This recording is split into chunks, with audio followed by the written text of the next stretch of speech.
Shalom wanita-wanita yang disayangi Tuhan. Bersyukur kalau saat hari ini kita boleh kembali bersama-sama memuji menyembah Tuhan. Kita mau sama-sama bersekutu pada hari ini. Mari sebelum kita memulai ibadah kita mau bersatu dalam doa. Tuhan Yesus yang baik, terima kasih Tuhan buat kesetiaan-Mu, buat anugerah-Mu dalam kehidupan kami. So kami bersyukur Tuhan, kami boleh berkumpul hari ini, kami boleh kembali memuji-Mu Tuhan. Kami percaya Kau yang hadir dalam kehidupan kami, Kau yang hadir di setiap rumah kami Tuhan, Kau yang hadir Tuhan di setiap kamar anak-anak-Mu Bapa. Mari ya Yesus, Kau yang penuhi kami, berikan kami sukacita lebih lagi daripada Engkau Tuhan. Hanya dalam nama-Mu Yesus kami sudah berdoa Tuhan. Kami mau rindu untuk memuji-Mu, menyembah-Mu dari dalam hati kami Tuhan. Sebab dalam hadirat-Mu Bapa, kami boleh dapatkan kekuatan yang baru.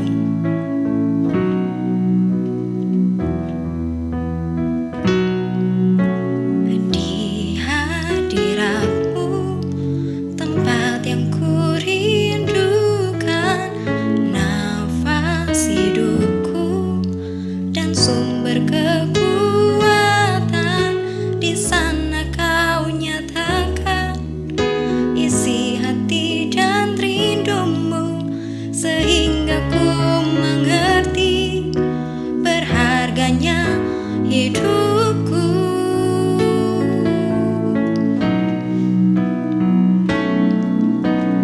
Di hadirat-Mu, tempat yang kurindukan, nafas hidupku dan sumber kekuatan. Di sana Kau nyatakan isi hati dan rindumu, sehingga ku mengerti berharganya hidupku. Hadirat-Mu Tuhan, hadirat-Mu yang membawaku, terima semua janji-Mu, mengubah hidupku menjadi indah. Hadirat-Mu yang menguatkan aku di dalam pengharapan. Yesus, untuk selamanya hiduplah dalamku. Di hadirat-Mu, tempat yang kurindukan, nafas hidupku dan sumber kekuatan. Di sana Kau nyatakan isi hati dan rindumu, sehingga ku mengerti berharganya hidupku.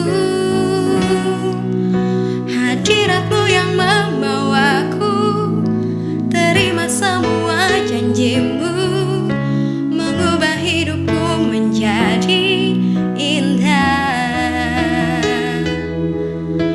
Hadirat-Mu yang menguatkan aku di dalam pengharapan. Yesus, untuk selamanya hiduplah dalamku. Hadirat-Mu yang membawaku, terima semua janji-Mu, mengubah hidupku menjadi indah. Hadirat-Mu yang menguatkan aku di dalam pengharapan. Yesus, untuk selamanya hiduplah dalamku. Hadirat-Mu yang membawaku, terima semua janji-Mu, mengubah hidupku menjadi indah. Hadirat-Mu yang menguatkan aku di dalam pengharapan. Yesus, untuk selamanya hiduplah dalamku.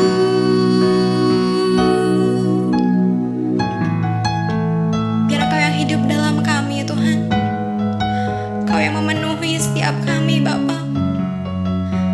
Jangan biarkan kami jauh dari hadirat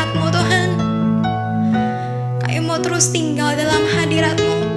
Karena kami tahu Tuhan, di hadirat-Mu ada kekuatan yang baru. Di hadirat-Mu Tuhan kami dapatkan sukacita, kami dapatkan damai sejahtera yang gak ada bandingannya Bapa.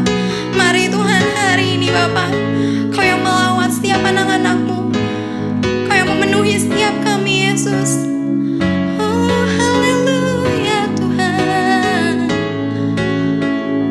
hanya di hadirat-Mu Yesus kami rasakan damai-Mu. Dalam-Mu kami kuat Tuhan, hanya dalam hadirat-Mu, hanya dalam hadirat-Mu Tuhan. Kami menyembah, kami memuji-Mu Yesus. Sungguh Engkau Tuhan yang baik, sungguh Engkau Tuhan yang dahsyat. Kami menyembah-Mu Yesus. Oh, hadirat-Mu Tuhan, hadirat-Mu Yesus. Hadirat-Mu yang membawaku terima semua janji-Mu, mengubah hidupku menjadi indah. Hadirat-Mu yang menguatkan aku di dalam pengharapan. Yesus untuk selamanya hiduplah dalamku. Hadirat-Mu yang membawaku terima semua janji-Mu, mengubah hidupku menjadi indah. Hadirat-Mu yang menguatkan aku di dalam pengharapan. Yesus untuk selamanya hiduplah dalamku. Yesus untuk selamanya hiduplah dalamku. Yesus untuk selamanya hiduplah dalamku. Ya Tuhan, biar Roh-Mu yang hidup dalam kami Yesus, biar kami boleh berjalan bersama-sama dengan Engkau Tuhan. Kini saatnya Bapa, kami mau mendengarkan firman-Mu. Kau yang berkati hamba-Mu yang akan menyampaikan firman-Mu Tuhan. Biar hikmat daripada Engkau turun Tuhan. Biar firman yang disampaikan boleh menjadi rema di setiap hati kami yang mendengarkannya Bapa. Berfirman lebih lagi Yesus. Hanya dalam nama-Mu Bapa kami berdoa. Haleluya. Amin.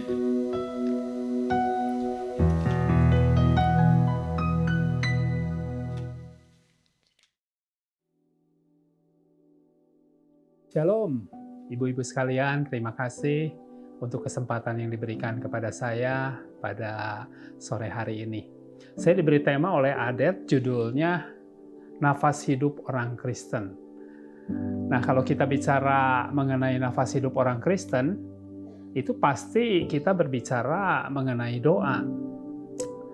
Karena kita tahu orang-orang sering berkata bahwa doa adalah nafas hidup orang Kristen.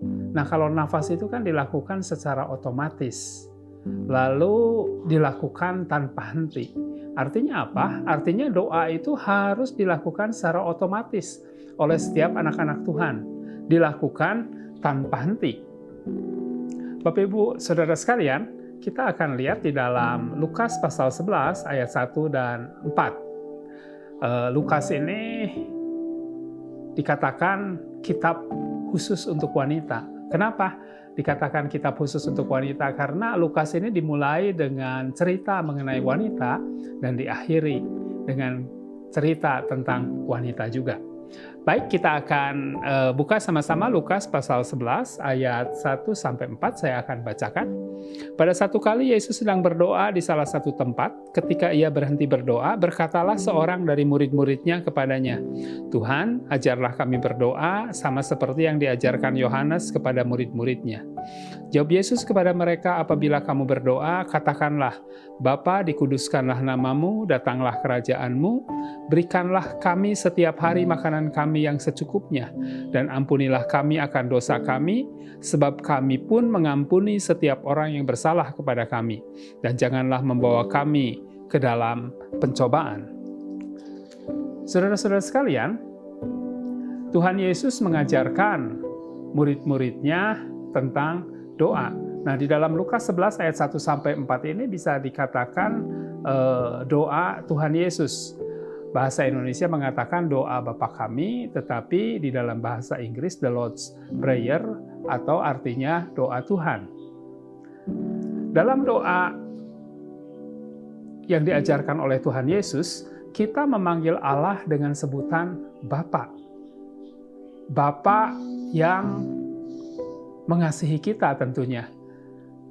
Di dalam Alkitab dikatakan bahwa Bapa yang kita kenal itu adalah Bapa yang kekal. Artinya bahwa perjanjian yang diikat dengan kita oleh Bapa di sorga adalah perjanjian yang abadi, perjanjian yang kekal. Kalau hubungan suami istri itu bisa bercerai, katanya orang-orang mengatakan seperti itu, maka ada istilah mantan suami atau mantan istri. Tetapi kalau mantan anak itu tidak pernah ada, saudara sekalian. Tidak pernah terjadi putus hubungan antara bapa dengan anak. Walaupun seperti kita ketahui di beberapa tahun yang lalu di salah satu surat kabar, sekarang sudah dilarang pemutusan hubungan. Dulu sering kita temui putus hubungan bapa dengan anak. Tetapi tetap kemanapun juga kita pergi atau seorang manusia pergi, tentu identitas bapaknya itu akan selalu dibawa-bawa. Jadi hubungan bapa dengan kita itu adalah hubungan yang kekal, hubungan yang abadi, satu hubungan yang tidak mungkin diputus. Nah, saudara-saudara sekalian, siapakah Bapa kita itu? Kalau kita lihat di dalam 2 Korintus pasal 1 ayat 3, surat Paulus kepada jemaat Korintus dikatakan, "Terpujilah Allah Bapa Tuhan kita Yesus Kristus, Bapa yang penuh belas kasihan dan Allah sumber segala penghiburan." Kalau orang bertemu dengan Bapa, maka dia pasti akan bertemu dengan belas kasihan dan bertemu dengan penghiburan. Saudara sekalian, ketika anak-anak Tuhan bertemu dengan Bapa, maka belas kasihan Bapa itu mengalir dalam kehidupannya. Di dalam ratapan dikatakan bahwa kesetiaan Tuhan itu selalu baru, katanya. Tak berkesudahan kasih setia Tuhan, tak habis-habisnya rahmat-Nya, selalu baru setiap pagi. Di dalam terjemahan NIV dikatakan, His compassions fail not. Artinya bahwa belas kasihannya itu tidak pernah gagal, selalu baru setiap hari. Jadi Bapa di sorga itu ketika berjumpa dengan anak-anaknya, maka dia memberikan belas kasihan. Setiap orang yang berjumpa dengan Bapa, maka dia akan bertemu dengan belas kasihan Bapa dan akan bertemu dengan penghiburan. Di dalam terjemahan NIV, di dalam 2 Korintus 1 ayat 3 dikatakan, Father of compassion and God of all comfort, katanya. Lalu di dalam The Message dikatakan Father of all mercy, God of all healing counsel. Wah, luar biasa sekali, saudara sekalian. Jadi ketika kita bertemu dengan Bapa, bukan hanya bertemu dengan belas kasihan, tetapi kita juga bertemu dengan mercy. Ya, kalau yang satu di dalam NIV itu compassion, di dalam The Message itu mercy. Dan dikatakan bahwa Allah yang memberikan kesembuhan kepada kita sekalian. Luar biasa, saudara sekalian. Kita diberi hak istimewa untuk memanggil Allah sebagai Bapa kita. Lalu berikutnya, saudara sekalian, dikuduskanlah namamu. Saudara, kita harus menyadari bahwa Allah yang kita kenal di dalam nama Tuhan Yesus, Bapa yang kita kenal itu adalah Allah yang Maha Suci. Ketika kita berdoa, maka kita memandang kepada kekudusannya. Ketika kita melihat kekudusan Tuhan, maka kita menyadari akan siapa diri kita sebenarnya, saudara. Semata-mata oleh anugerah dan kasih karunia Tuhan. Sama seperti Yesaya yang mendapatkan penglihatan, saudara, mengenai serafim yang mengatakan, kudus, kudus, kuduslah Allah semesta alam. Lalu Yesaya mengatakan, siapakah aku? Aku orang yang najis bibir. Ketika orang berjumpa dengan kekudusan Allah, maka dia menyadari siapa dirinya sebetulnya. Orang yang penuh dengan dosa, orang yang tidak layak untuk berdiri di hadapan Allah. Tapi semata-mata kita dilayakkan semuanya itu karena anugerah darah Yesus. Oleh karena darah Kristuslah, maka kita bisa masuk ke ruang Maha Kudus, saudara sekalian. Kita masuk berjumpa dengan Allah pribadi, secara pribadi, berjumpa muka dengan muka. Itulah sebabnya Tuhan Yesus ajarkan yang pertama, kita memanggil Allah itu sebagai Bapa, lalu yang kedua kita menyadari bahwa Allah yang kita sembah itu bukan hanya Allah yang maha baik, Allah yang penuh dengan belas kasihan, tetapi Allah yang penuh dengan kekudusan, saudara sekalian. Itulah sebabnya kita harus menghampiri tahta kemuliaan Allah, masuk dalam hadirat itu dengan penuh rasa takut, rasa hormat, dan rasa gentar kepada Tuhan. Lalu dikatakan, datanglah kerajaan-Mu. Saudara sekalian, kerajaan Allah hadir di dalam kehidupan setiap anak-anaknya, itu lewat ucapan syukur dan pujian. Di dalam Mazmur 100 dikatakan, kita memasuki gerbang Tuhan itu dengan ucapan syukur, halamannya dengan pujian. Saudara sekalian, apa yang menjadi pokok ucapan syukur dan pujian kita? Kalau kita baca di dalam kitab Mazmur pasal yang ke-100, saudara sekalian, maka yang menjadi fokus dari ucapan syukur dan puji-pujian itu adalah kasih Tuhan. Lalu yang kedua, kebaikan Tuhan. Lalu yang ketiga itu kesetiaan Tuhan, saudara. Saudara, di dalam Filipi 4 ayat 5, 6, dan 7 dikatakan, janganlah hendaknya kamu khawatir tentang apapun juga, tetapi dalam segala hal, nyatakanlah keinginanmu kepada Allah dalam doa dan permohonan dengan ucapan syukur.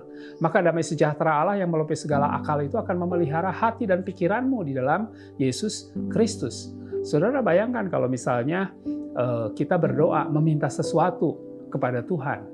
Katakanlah kita perlu sejumlah uang untuk membayar kontrakan rumah yang jatuh tempo bulan depan.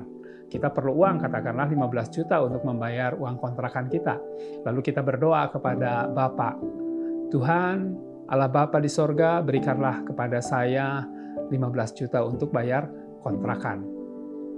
Tetapi saudara sekalian, di dalam Filipi 4 ayat 5, 6, dan 7, tadi dikatakan Filipi 4 ayat 6 dan 7, bahwa kita hendak mengajukan permohonan itu dengan ucapan syukur kepada Tuhan. Tentu akan beda, saudara, kalau kita berdoa seperti ini, Tuhan tolong berikan kepada saya 15 juta dan saya akan menunggu sampai bulan depan. Kalau sampai bulan depan Tuhan tidak jawab doa saya, maka saya tidak akan ke gereja lagi, saya tidak akan melayani Tuhan. Saya ada dalam kesulitan nih Tuhan, sungguh tolong saya. Waktu 1 bulan dekat sekali. Kalau Tuhan tidak tolong, maka sia-sialah selama ini saya melayani Tuhan. Saudara, itu kan doa ancaman, saudara, kepada Tuhan. Akan beda bobotnya kalau kita berdoa seperti ini, Tuhan, saya butuh 15 juta untuk uang kontrakan. Saya percaya kepada kebaikan Tuhan. Engkau Allah yang maha baik, Engkau yang memberikan segala sesuatu buat saya. Yesus Kristus Engkau berikan kepada saya. Masa kebutuhan saya tidak Tuhan perhatikan? Engkau baik, Engkau setia kepada janji firman-Mu, karena firman-Mu mengatakan, aku sekali-kali tidak akan pernah membiarkan Engkau, aku sekali-kali tidak akan pernah meninggalkan Engkau. Aku percaya kepada kasih-Mu, terima kasih untuk kasih-Mu yang luar biasa. Engkau tidak pernah menahan kebaikan dari orang-orang yang hidupnya bersungguh hati kepada Engkau. Tentu saudara, kalau kita berdoa dengan penuh ucapan syukur seperti itu, bobot doanya akan berbeda dengan doa yang penuh ancaman tadi, saudara. Itulah sebabnya kita harus berdoa itu dengan penuh ucapan syukur. Mengucap syukur atas kebaikan Tuhan, atas kesetiaan Tuhan, atas kasih Tuhan di dalam kehidupan kita. Saudara sekalian, kita harus masuk dalam hadirat Tuhan itu dengan ucapan syukur dan pujian, saudara. Lalu selain itu juga harus dengan penyembahan. Nah, apa bedanya ucapan syukur dan puji-pujian? serta penyembahan. Kalau ucapan syukur itu kita mengucap syukur atas kebaikan Tuhan, berterima kasih atas kebaikan Tuhan, saudara. Di dalam The Message dikatakan bahwa kita memasuki hadirat Tuhan itu dengan menggunakan password, saudara. Ada passwordnya. Dan passwordnya itu adalah terima kasih. Jadi kita bisa masuk ke dalam gerbang Tuhan, masuk ke pintu rumah Tuhan itu dengan password atau sandi terima kasih. Lalu kita masuk ke halamannya dengan puji-pujian. Dan setelah itu kita bisa melakukan penyembahan kepada Tuhan. Penyembahan artinya kita bukan hanya masuk di dalam ruang kudus, tapi kita masuk di dalam ruang maha kudus. Penyembahan itu adalah sikap tubuh, saudara sekalian. Ada kalanya kita menyembah Tuhan itu kita bersujud, merendahkan hati kita dengan sikap tubuh kita bersujud, kita bertelut di hadapan Tuhan. Itulah penyembahan, saudara. Memberikan yang terbaik kepada Tuhan bukan hanya dengan ucapan bibir atau ucapan mulut kita, tetapi dengan sikap tubuh kita. Bahkan di dalam terjemahan bahasa Inggris dikatakan penyembahan itu sama dengan prostrate, saudara. Prostrate artinya tertelungkup. Tertelungkup bukan sikap berlutut, tetapi tertelungkup di hadapan Tuhan. Saudara sekalian, Tuhan Yesus mengajarkan di dalam doa itu kita harus melakukannya dengan pujian dan penyembahan. Saudara sekalian, doa itu adalah nafas hidup. Sekali lagi saya ulangi, kita balik lagi ke depan, saudara. Nafas hidup itu berarti dilakukan secara otomatis, dilakukan secara terus-menerus. Atau dengan istilah yang lain, kita tetap online dengan sorga, saudara sekalian.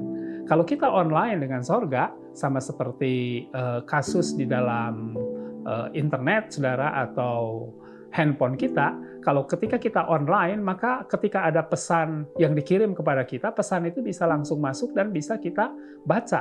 Tetapi kalau kita tidak online, maka ketika ada pesan masuk, itu tidak akan bisa kita baca, saudara sekalian. Kapan kita bisa membaca pesan yang masuk? Ketika kita online. Nah, sesungguhnya anak-anak Tuhan itu seharusnya dalam keadaan online dengan kerajaan Allah. Jadi ketika Allah berbicara, itu dia siap untuk mendengar apa yang Tuhan inginkan, saudara sekalian. Jadi berdoa terus-menerus atau berdoa sebagai nafas orang Kristen itu artinya online dengan kerajaan sorga. Datanglah kerajaanmu. Lalu berikutnya, saudara sekalian, di dalam Lukas tadi, jadilah kehendakmu. Saudara, kadang-kadang anak-anak Tuhan bertanya seperti ini, bagaimana saya tahu kehendak Tuhan ya? Saudara, sederhana. Sebetulnya kehendak Tuhan itu ada di dalam firman-Nya. Kehendak Allah ada di dalam firman-Nya. Seluruh firman Allah ini adalah kehendak Allah, saudara sekalian.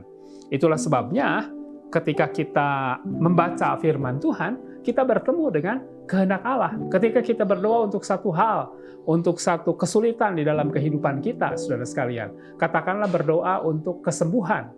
Maka ketika kita membaca firman Tuhan, kita menemukan di dalam Yeremia pasal 30 ayat yang ke-16 bahwa Tuhan bermaksud untuk memberikan kesembuhan, mendatangkan kesembuhan, mengobati luka-luka umat-Nya. Nah, ketika kita membaca ayat itu, kita tahu adalah kehendak Tuhan bahwa setiap anak-anak Tuhan itu mengalami kesembuhan, saudara sekalian. Jadi ketika kita berdoa, kita harus tahu kehendak Tuhan. Jadi berdoa yang tepat itu adalah berdoa sesuai dengan firman Tuhan. Karena firman Tuhan ini adalah kehendak Tuhan, saudara sekalian.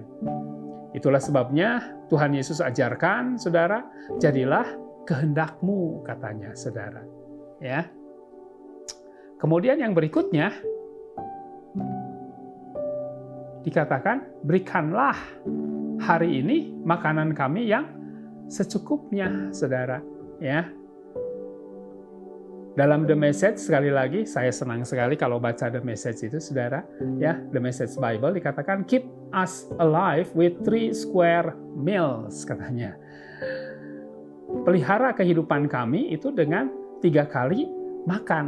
Jadi sebetulnya kerinduan Tuhan itu adalah memenuhi kebutuhan kita secukupnya, saudara sekalian. Kalau makan sehari 3 kali kan cukup, saudara. Kalau makan sehari sampai 4 kali atau 5 kali, itu namanya tidak cukup, saudara, membuat badan menjadi gemuk. Tetapi Tuhan menginginkan supaya kita ini berdoa kepada Tuhan agar Tuhan memenuhi seluruh kebutuhan fisik kita, saudara. Adalah kerinduan Allah Bapa yang baik, saudara, untuk memenuhi seluruh kebutuhan fisik anak-anaknya. Saya ini Bapa secara manusia, saudara. Dan sebagai Bapa, tentu keinginan saya ini adalah memenuhi seluruh kebutuhan anak-anak saya. Saya aja sebagai manusia yang tidak sempurna, saudara, Bapa yang tidak sempurna, memiliki kerinduan seperti itu. Apalagi Bapa di sorga, Dia terlebih rindu untuk memenuhi seluruh kebutuhan kehidupan saudara. Kebutuhan sandang, pangan, papan, pasti Tuhan akan cukupkan. Kebutuhan anak-anak kita, Tuhan pasti cukupkan, saudara sekalian. Lalu berikutnya, saudara, Tuhan ajarkan kepada kita tentang pengampunan, saudara. Ampunilah kami seperti kami mengampuni orang yang bersalah kepada kami.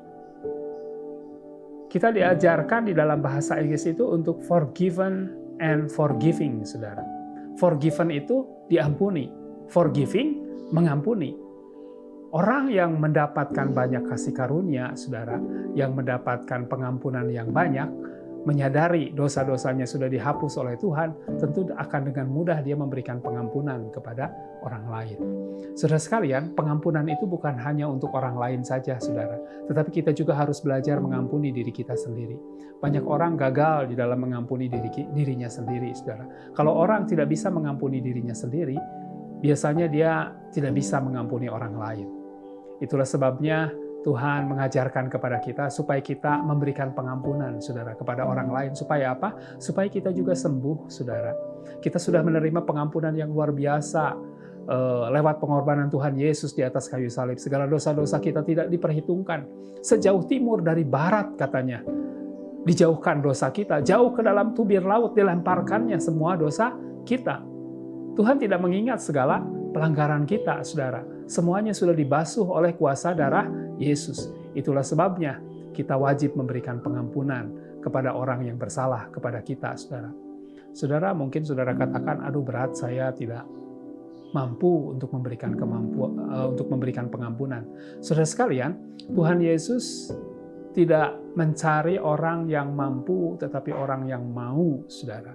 Karena kemampuan itu berasal dari kuasa Roh Kudus. Ketika saudara tidak mampu tetapi saudara mau, maka ketahuilah Roh Kudus yang ada di dalam diri kita, Dialah yang akan memberikan kemampuan itu kepada kita untuk mengampuni. Dan ketika kita melepaskan pengampunan, saudara, maka kasih karunia Tuhan turun atas kita sekalian. Kesembuhan menjadi milik kita, saudara sekalian. Mari, pada sore hari ini saya mengajak para kaum wanita WBI yang berbahagia untuk berdoa, terus-menerus berdoa sama seperti yang Tuhan Yesus ajarkan. Amin. Mari kita berdoa. Bapa di dalam sorga, terima kasih Engkau yang sudah mengajarkan kami untuk kami berdoa dengan benar. Biarlah apa yang Tuhan Yesus ajarkan, supaya kami berdoa itu boleh menjadi milik bagian kami. Terima kasih ya Bapa, turunlah kiranya anugerah dan pertolongan Engkau, berkat Engkau ya Tuhan, perlindungan Engkau, tangan tuntunan Engkau kepada setiap para wanita yang ikut ambil bagian di dalam ibadah ini ya Tuhan. Engkau yang menolong setiap para pengerja di WBI, Engkau menolong jemaat WBI ya Tuhan. Biarlah kehadiran mereka itu boleh semakin memberkati ya Tuhan orang-orang yang dekat dengan mereka, memberkati keluarga mereka, memberkati suami mereka. Terima kasih untuk sore hari ini kami bersyukur. Di dalam nama Tuhan Yesus kami berdoa. Amin.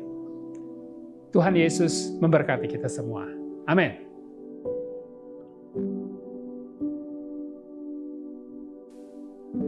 Tuhan memberkati dan melindungi engkau sekalian. Tuhan menyinari engkau dengan wajah-Nya dan memberikan kasih karunia-Nya.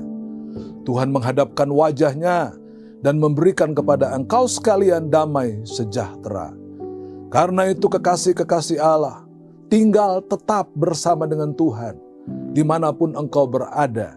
Karena kasih karunia dari Allah Bapa di sorga, cinta kasih dari Tuhan Yesus Kristus, dan persekutuan dengan Roh Allah yang kudus, menyertai saudara sekalian pagi hari ini, dan terus kekal sampai Maranatha, Tuhan datang kembali. Haleluya. Amin.